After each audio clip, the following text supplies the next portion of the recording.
안녕하십니까. CJ부동산의 크리스. 조슈아입니다. 네. 저희 오랜만에 생생 토크로 찾아뵙는 것 같습니다. 요즘 저희가 좀 바빴죠, 대표님? 네, 바이어스 에이전트로 많이 바빴죠. 그리고 셀링하는 것도 좀 있고 그래서 특히 이제 문의도 많으시고 특히 먼 곳에서 또 이제 브리즈번 집 구매에 대해서 많이 궁금해 하시는 분들이 많아서 답변도 드리고 실제적으로 매물 찾는 것도 좀 일이 좀 많아지고 해서 저희가 좀 방송을 좀 많이 못 찍었습니다. 네, 그래서 저희가 미루어왔던 2024년도 이제 3분기 지금 저희들이 분석한 부분을 좀 나눠보려고 합니다. 요즘에 호주의 어떤 마켓이 어떤지 대략적으로 좀 설명을 해줄 수 있으신지요? 네. 네, 지금 이제 저희는 항상 이제 코어로직 데이터를 가지고 이제 분석도 하고 전체적인 마켓 트렌드를 보고 있는데 지난달 이제 31일 날 또 이제 인덱스가 나왔습니다. 인덱스 나왔는데 항상 저희가 저희가 활동하는 지역이 브리즈번이니까 브리즈번을 좀 많이 보고 있습니다. 브리즈번이 이제 제가 기억하기로는 지난해 말 정도에 70만 불 후반대 정도에서 멜번을 좀 앞지른 것 같습니다 라고 말씀드렸는데 이제는 90만을 향해서 빠르게 달아가고 있습니다. 더 놀라운 거는 이제 매달 거의 한 1.3에서 1.5%씩 쭉 꾸준하게 올랐어요. 올라갔고 지난 상반기 기준으로 봤을 때 한 9.7% 정도 상승했고 지금 7월 달 것까지 지금 포함을 시키면 벌써 10%가 훌쩍 넘는 상승을 좀 보여주고 있습니다. 실질적인 브리즈번의 미디엄 프라이스는 지금 현재 어느 정도 됩니까? 지금 미디엄 프라이스가 저희 이제 도표에서 같이 이제 계속 보여드리고 있는데 87만 3천 불, 그러니까 87만 4천 불에 지금 가까워져 있습니다. 그 87만 4천 불이라는 금액은 두 가지로 이제 합해지게 돼 있죠. 네. 이제 하우스 형태, 주거 형태가 하우스냐 아니면 유닛이냐. 그래서 하우스 같은 경우는 지금 벌써 97만 6천 불. 미디엄 프라이스가 놀랍죠. 그다음에 유닛 같은 경우는 지금 58만 불 정도에 가까워져 있습니다. 그러니까 두 개가 지금 해서 전체를 다 토탈해서 나온 게 87만 4천 불 정도 지금 나오고 있습니다. 사실 그래서 이런 어떤 마켓의 변화에 따라서 최근에 뉴스가 나오지 않았습니까? 네. 어떤 뉴스였는지 좀 설명 좀 네, 부탁드리겠습니다. 저희가 같이 화면에 띄워드리고 있는데 여러 뭐 도메인에서도 그렇고 여러 가지 경제 신문에서도 지금 계속 발표를 하고 있는데 밀리언 달러라는 것은 사실 좀 어느 정도 의미가 있는 숫자죠. 중간값이 밀리언 달러가 된다는 의미는 지금 그래서 브리즈번하고 퍼스가 지금 상승률이 워낙 높기 때문에 두 도시를 좀 집중하고 있고 브리즈번 같은 경우는 3개월 내면 올해 내예요. 올해 안에 하우스 이제 유닛 빼고 하우스가 이제 100만 불의 미디엄 프라이스가 도달할 거고 퍼스 같은 경우는 한 6개월 내에 지금 밀리언 달러의 미디엄 프라이스가 좀 도달할 거라고 지금 예측을 하고 있습니다. 그럼 최근에 이제 저희가 상담을 했던 것 중에 하나인데 현재 브리즈번의 미디엄 프라이스가 87만 4천 불 정도 된다면 3개월 후에 밀리언 달러가 넘어간다. 근데 아까 80만 4천 불은 유닛하고 하우스를 머지한 거예요. 근데 일반적으로 보통 찾으시는 분들이 이제 하우스를 많이 선호하시죠. 유닛보다는. 유닛 같은 경우는 좀 특별한 환경이나 지금 여건 때문에 유닛을 가시고자 하는 분들이 계시고 대부분 하우스를 선호하시죠. 그래서 하우스 같은 경우 벌써 97만 불 아까 말씀드렸죠? 97만 6천 불 정도 되고 있어요. 그러니까 얼마 안 남았어요. 2만 3천 불 정도 올라가면 이제 밀리언이라고 보시면 됩니다. 그래서 최근에 저희가 이제 상담을 해드렸던 몇 고객님들께 좀 말씀을 드렸던 부분이 그분들의 계획은 현재 80만 불이나 90만 불짜리 매물을 구매하시기보다는 내년에 조금 더 이렇게 좀 돈을 세이브하셔서 밀리언짜리 어떤 매물을 구매하는 건 어떻겠습니까? 하고 문의를 주셨습니다. 저희가 어떻게 답을 드렸죠, 대표님? 이게 뭐 그런 건 이해가 가요. 뭐 7, 80만 불 정도 외곽에 있는 것보다는 그래도 브리즈번 카운슬 안에 있는 집을 구매하고 싶은데 제가 지금은 캐시가 그리고 론을 해봤자 맥스 해봤자 80만 불 언저리니 조금 더 제가 조금 인컴 좀 조금 늘어나고 내년에 그 다음에 캐시를 조금 더 모을 수 있으니 내년 정도에 1밀리언을 만들어서 브리즈번 카운슬에 똘똘한 걸 하나 사고 싶습니다 라는 의견이셨어요. 근데 그거는 사실 이제 지금 현재 시장에서는 어떻게 보면 굉장한 그 문제에 또 봉착하게 됩니다. 내년에 1밀리언 본 하우스가 지금에도 1밀리언일 거냐.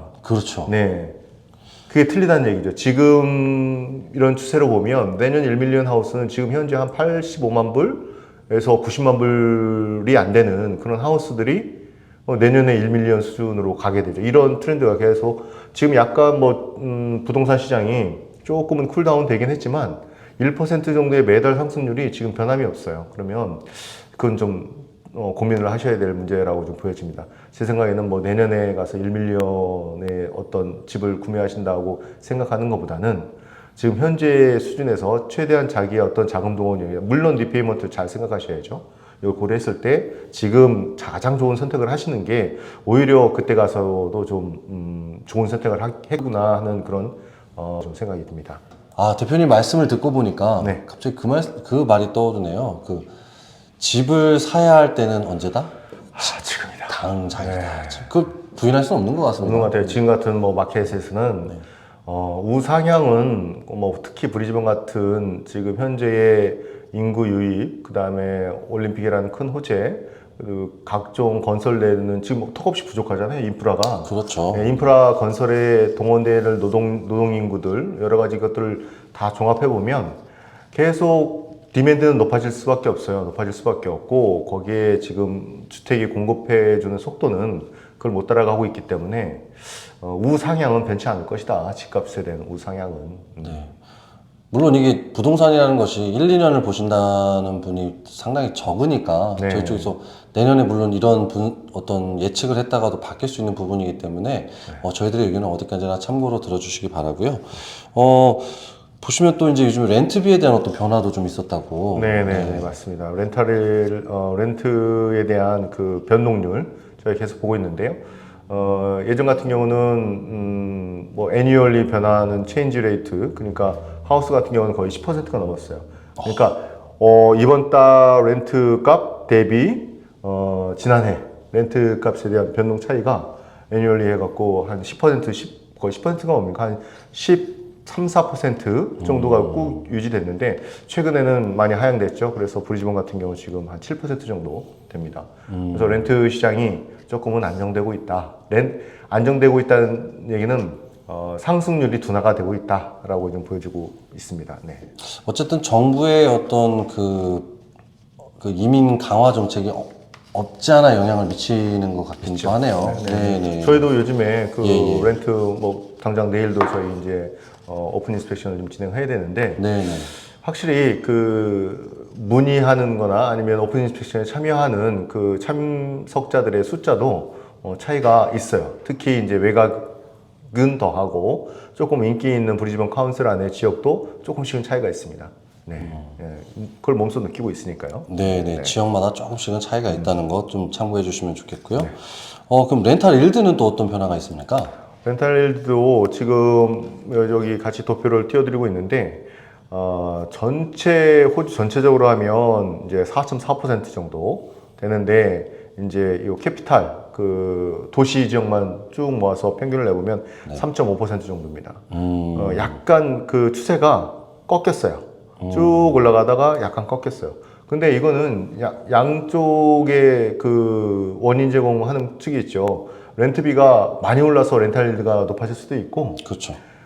반면에 렌탈일드가 떨어졌다고 했는데 렌트비가 그러면 떨어진 거냐? 그게 아니고 그건 아니죠. 하우스 값이 너무 치고 올라가면서 렌트비가 쫓아가지 못하는 그렇죠. 거잖아요. 하우스 가격 대비해서 전체 렌트 인컴이니까 이게 분모가 커지면 또 렌탈일드가 좀 떨어진 경우도 있는데 어쨌든 간에 지금 같은 경우는 렌트비의 상승률이 하우스 상승률보다는 적어지고 있으면서 지금 렌탈일드가 약간 떨어졌다고 볼 수 있죠. 이런 렌트 시장과 함께 최근에 가장 12월 동안 많이 오른 지역들이 있는데 이 브리즈번 서버브 중에 어떤 지역들이 있는지 좀 설명을 부탁드리겠습니다. 네, 저희가 이제 물론 코알로직 데이터를 저희 쭉 보고 있는데 같이 띄워드리는 것처럼 저희가 매달 탑 10 서버브를 뽑죠. 가장 상승률이 높은 집값 상승률이 높은 탑 10 서버브를 뽑는데 연초만 해도 사실 위쪽에 상위 5위까지는 대부분 1밀리언이 넘는 우리가 아는 조금 좋은 주택가들 그리고 고급 주택가들 예를 들어서 캐런데일이나 써니뱅크 이런 쪽이 많이 잡혔어요. 잡혔는데 그리고 밑에 하위에 한 7, 8, 9등 이런 쪽이 약간 외곽 쪽, 러건 쪽이나 아니면 저기 노스 쪽 뭐 이런 데 몇 군데 서버들이 잡혔는데 네. 이번 달 걸 보시면 굉장히 재미있는 부분이 있습니다.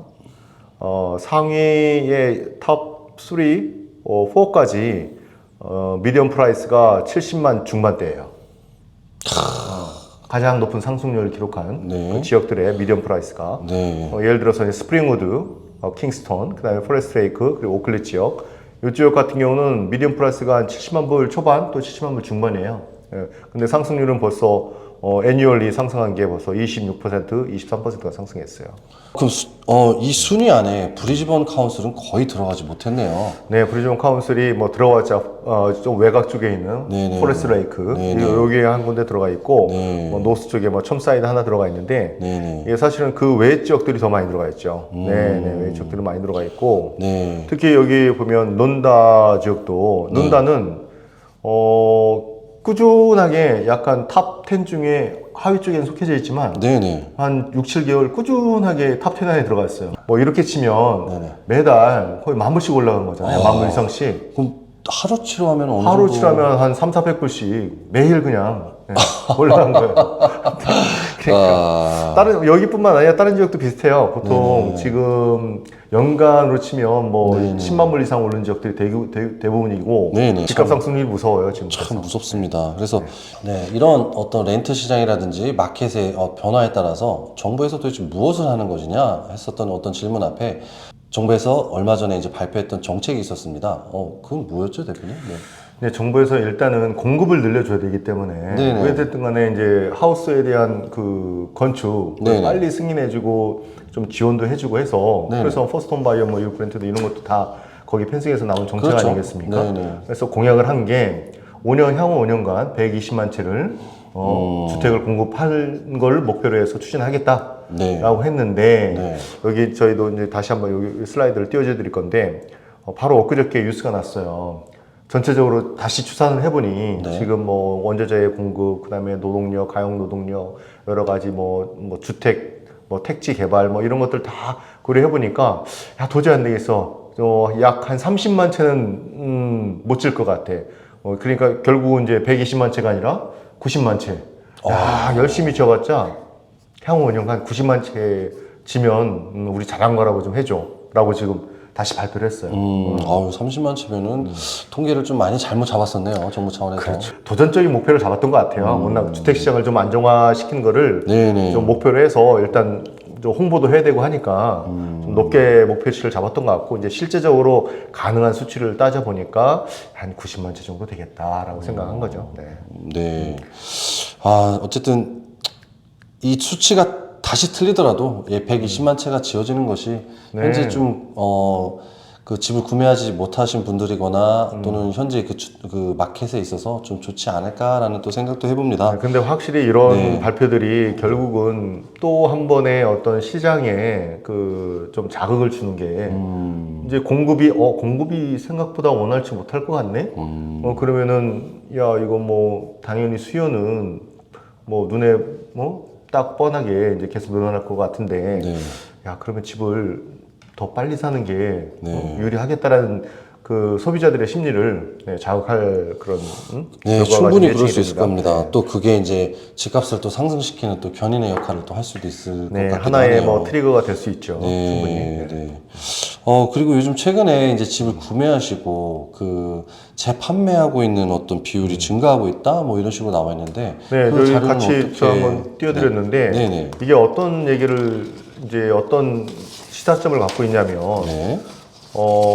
집을 사셨어요. 그리고 뭐 1년 이내에 대파하셨어요. 아니면 2년 이내에 대파하셨어요. 3년 이내에 대파하셨어요. 당연히 대파할 수 있죠. 투자용 매물 같은 경우는. 그럼요. 네. 근데 이게 요것들이 갑자기 최근에 보면 증가세로 확연하게 눈에 띄게끔 올라가고 있다. 첫째 이유는 집값이 빨리 오르고 있어요. 그만큼 시세 차익이 목표했던 시세 차익이 빨리 다가와요 시점이. 그래서 파는 분들이 많이 계시고 네. 또 한 가지는 리페이먼트가 너무 힘들어져요. 그리고 코스트 뭐 생활비도 지금 많이 올라갔잖아요. 네, 그러니까 네, 여러 가지 네. 본인이 생활하는 자체에 문제가 생기니까 네, 안 네. 되겠다. 빨리 이 정도쯤 해서 빨리 팔고 시장 좋을 때 빨리 팔고 나의 어떤 경제적인 좀 안정화를 좀 좀 추스려야겠다고 생각하는 분들이 많이 생겨나고 있는 거죠. 그러니까 그만큼 요즘에 좀 늘어나는 것 같습니다. 아, 그러다 보니까 이제 실질적으로 그렇게 뭐 재판매를 하시는 분들은 이제 크게 상관이 없는데, 어떻게 하다 보니 그 때를 놓치신 분들이 조금, 리페이먼트에 대해서 어려움을 겪게 되는 또 비율이 늘어나고 있다고요. 맞습니다. 네. 그래서 요 또 하나 엊그저께 뉴스에 나왔던 자료를 또 하나 올려드렸는데, 네. 이제 연체율이 상당히 좀 늘어나고 있어요. 예전에는 이제 90일 기준으로 연체자의 어떤 포션을 좀 레이트를 좀 트렌드 관리했었는데, 최근에는 30일 정도의 연체자들도 꽤 나오고 있어요. 네, 같이 보고 있거든요. 이 그래프에 보시다시피 2023년부터 좀 꾸준하게 늘어나고 있는 추세를 좀 보이고 있죠. 네. 올 초만 해도 상승의 기울기가 굉장히 가파라졌고, 그만큼 이제 이자에 대한, 그리고 저번에 그 뉴스도 있었잖아요. 이제 고정금리에서 거의 대부분 과거 2년 3년 전에 고정금리로 네. 한 2%대로 고정금리로 했던 분들이 이제 기간이 다 끝나서 다 변동금리 6%대로 다 넘어왔어요. 그러니까요. 예, 그거에 대한 충격파가 상당히 크죠. 2에서 네. 6%면 3배가 이자가 늘어난 거지 않습니까? 그렇죠. 네. 그런 분들이 이제 사실 이제 생활에 좀 어려움이 생기다 보니까 이런 연체율들과 아까 그 뭐 주택을 재판매하는 그런 율들이 좀 증가하는 것 같습니다. 네, 이런 높은 금리에 대해서 이제 갑작스럽게 감당을 하셔야 하기 때문에 이렇게 이자율이 높아지고 있는 현재 좀 어려운 상황에 계신 분들께 좀 네, 힘내라고 말씀드리고 싶고요. 네. 사실 한 3년 전만 해도 대표님 기억하시겠지만 와, 정말 호주 부동산이 이대로 망하는 것이 아닌가. 집값이 뚝뚝 떨어질 때가 있었는데 코비드 초창기 때. 네. 그렇죠. 네네네. 그때쯤 이제 구입하신 그냥 그래 나는 상관없어 구입하신 분들은 현재 참 행복한 시간들을 또 보내고 계실 것 같아요. 네. 네. 우리는 그러지 못해서 좀 아쉽긴 하지만. 네. 네. 어떤 그 시장에 대해서 저희도 약간 이 흐름을 파악은 하지만 참 거기에 대해서 단언하고 또 실행하는 부분에 있어서는 참 때로는 용기도 필요하고 맞습니다. 네, 전략도 네. 필요한 것 같습니다. 네. 네, 네. 그래서 현재 지금 이제 어떤 금리의 문제로 인해서 리페이먼트가 이렇게 어렵게 되신 분들이 사실 그걸 감당하지 못해서 이제 매물을 파시는 분들도 계시고 해서 현재 시장 상황이 상당히 조금 혼란스럽기도 하는 상황 아닙니까? 그렇죠. 네. 그래서 대표님께서 한번 마지막으로 오늘의 결론으로서 앞으로 시장 상황이 좀 어떻게 될 거다라고 예측을 조심스럽게 해보신다면. 정말 조심스러운 부분인데요. 왜 그러냐면 네. 사실은 이제 하반기에 몇 가지 굉장히 큰 빅 이벤트가 있죠. 네네. 세계적으로 보면 큰 대선들도 있고 네. 또 뭐 정세적으로는 지금 굉장히 불안한 지역들이 뭐 중동도 그렇고 그렇죠. 뭐 전쟁 우크라이나는 중에 있고. 항상 계속 그래왔고 네. 좀 여러 가지 좀 안 좋은 요소도 있고 또 어느 정도의 전체적인 그 세계 정세를 바꿀 만한 큰 빅 이벤트도 있고 그렇죠. 또 하나는 뭐 가장 중요한 거는 또 미국 RBA도 금리 인하에 대한 그런 확신성을 많이 내포하고 있는 말들을 많이 하고 있고, 네, 호주 같은 경우는 아직 인플레이션 레이트가 잡히지 않았잖아요. 3.8% 맞습니다. 다시 약간 튀어올랐는데 네. 그거를 어떻게 호주 연방은행에서 받아들이느냐, 이건 사실 아무도 예측을 못하지만 조심스럽게 예측하는 거는 그래도 미국이 먼저 선발주자처럼 은행에 대한 이자 금리를 조금 낮출 가능성이 높아지고 네. 그에 따라서 여러 국가들이 동조하는 추세로 나갈 것이고 세계 경기에 어떤 조금 활력소를 불어넣기 위해서 호주도 아예 그걸 외면하지는 못할 것 같다. 맞습니다. 네. 네. 왜 그러면은 소비 지수는 좀 올랐어요. 소비자 물가 지수는 3.8% 조금 올랐는데 전체적인 우리가 기조 물가 지수가 있어요. 아주 기초가 된 물가 지수. 네. 그거는 꾸준하게 좀 하향 추세로 가고 있기 때문에 그거를 바탕으로 삼아서 호주 금리도 이자율도 조금은 조정이 아래쪽으로 조정되지 않을까라는 조심스러운 예측을 하고 그걸 바탕으로서 이제 주택 시장에도 지금 현재는 다들 관망적인 것 같아요. 맞습니다. 파시는 분, 사시는 분도 어느 정도 약간 옛날에 어떤 막 액티브하게 막 서로 공격적으로 사거나 팔거나 하는 그런 시점에서 약간은 좀 관망하는 몇 달 동안 그리고 그 시점이 지나서 아까 말씀하시는 그런 이벤트가 딱딱 터져주면 트리거가 되면 다시 주택 시장에 조금 더 활기가 나오지 않을까. 어떤 진짜 세계 정세에 큰 재앙처럼 다가올 어떤 큰 그런 안 좋은 악적인 요소만 발생치 않는다면 네. 그런 기조는 유지할 갈 것 같기 때문에 집을 구매하시려고 하시는 분들도 네. 좀 적극적으로 좀 보시고 집을 파시려는 분들도 잘 보셔야겠지만 적정한 어느 정도 캐피탈 게인이 실행되는 시점에서 매도를 하시는 것도 한 번 더 숨고르기를 하고 넘어가시는 시점이 되지 않을까 좀 생각이 듭니다. 네. 네. 뭐 결론적으로 시장은 약간 스테이하게 몇 달 동안은 흘러갈 수 있을지언정 하향 쪽은 아니다. 하향 쪽은 아니고 우상향으로 꾸준하게 이어갈 것 같고요. 그 기울기는 올 하반기 연말 정도에 가서는 조금 더 현재보다는 더 좋아지지 않을까라는 것을 조금 조심스럽게, 물론 저희의 예측이기 때문에 이런 어떤 직접적인 투자 이런 거에 대해서는 본인들이 심사숙고하시고 잘 판단하셔서 진행하시는 것들을 저희가 꼭 말씀드리고 싶습니다. 참 이 혼돈의 시기에 이 주택시장과 또 금리, 또 미 대선, 네.